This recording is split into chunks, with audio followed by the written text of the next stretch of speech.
Hello everyone, আজ ছিল teachers day.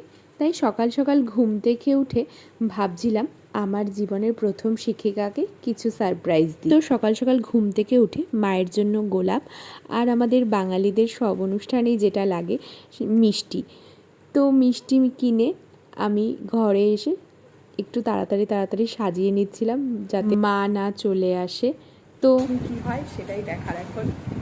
তো মা তো দেখে প্রথমে খুব অবাক হয়ে গেল, তারপর মাকে হ্যাপি টিচার্স ডে উইশ করে মার হাতে গোলাপটা দিলাম এবং একটু মিষ্টি খাইয়েও দিলাম মাকে। তো তাড়াতাড়ি নমস্কার করে এর মধ্যে আমার একটা স্টুডেন্টও এসে গেছিলো আমাকে গিফট দিতে।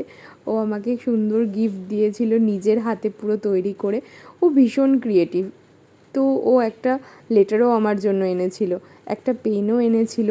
এর সঙ্গে আরেকটা স্টুডেন্টও সকালবেলা আমাকে এই গিফটটা দিয়েছিল। যাই হোক, টিচার হিসাবে নিজেকে এই দিনটা গর্বিত লাগে।